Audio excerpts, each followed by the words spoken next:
Okay. When we say answering techniques, okay, I have topical structures. Okay. Like demand and supply, we have been playing around with A, B, C, and 332. This is only for DDSS. For subsequent chapters, you will learn new structures. Okay. So topical structures, they help, right? They help you save time.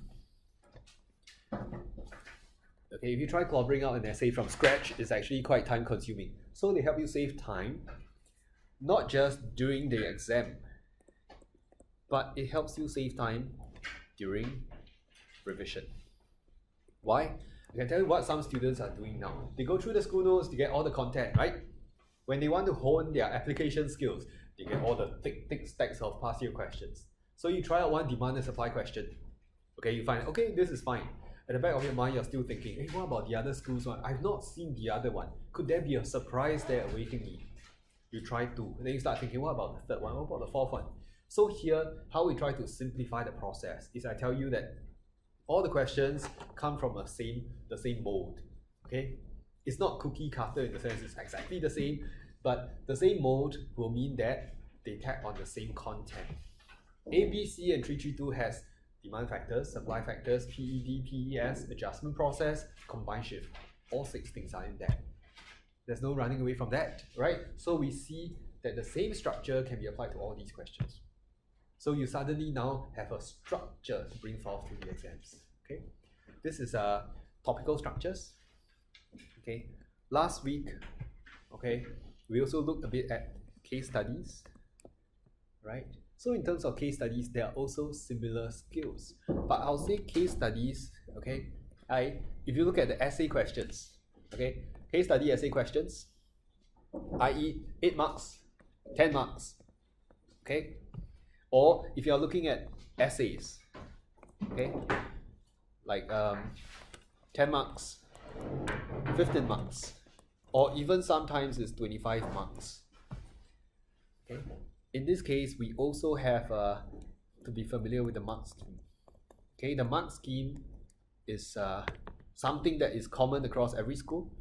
So you can't say, hey, my school didn't use this approach. No, mark scheme is the same.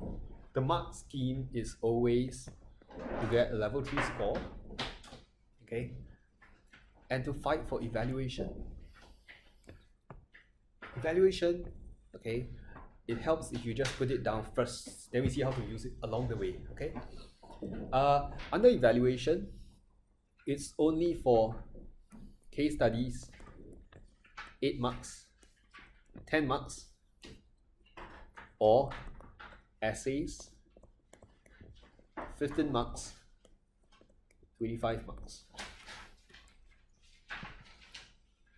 So for case studies, anything from 0 to 7 marks, no need for evaluation. For essays, 10 marks, no need for evaluation, okay?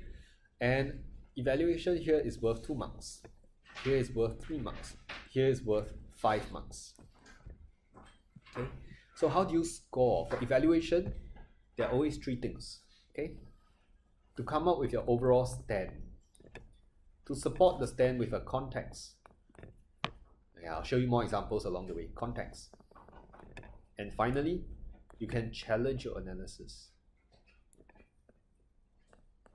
Okay, so evaluation follows SCC. Okay, and because this is worth 5 marks, usually the whole SCC has to go in. But for 2 and 3 marks, forget about challenging your analysis. Just give your stand and the context. It's good to go. Okay. So this is like we are building a framework, like we built ABC to 332, then we saw how to apply 2 different questions. This time around, I'm telling you a framework that applies to every topic. Okay, we'll use along the way. Then to get level 3, we need balance in answer. We need 2 sides. We need content. We need context. So this is called BCC. Okay, so just be very clear here. Level 3, BCC, evaluation, SCC. Okay, and if you're looking at level 3, For essays, 10 marks. For essays, 15 marks. Here, you need the whole BCC. For 10 marks, there's no balance. It's pure content and context. Okay. So as we venture into essay writing skills, that also means today I'll run through one full essay, part A, 10 marks with you.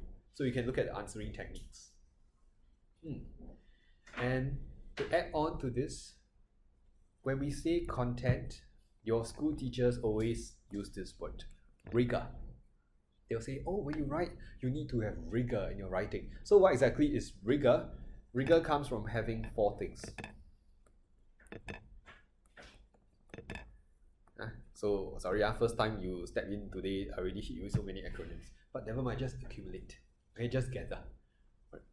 So, rigor means you want definitions, you want diagrams, you want explanations, and you want to have examples. Okay, so my suggestion here is, since writing for econs is not about flowery language, in fact we always say generous use of full stops. Keep yourself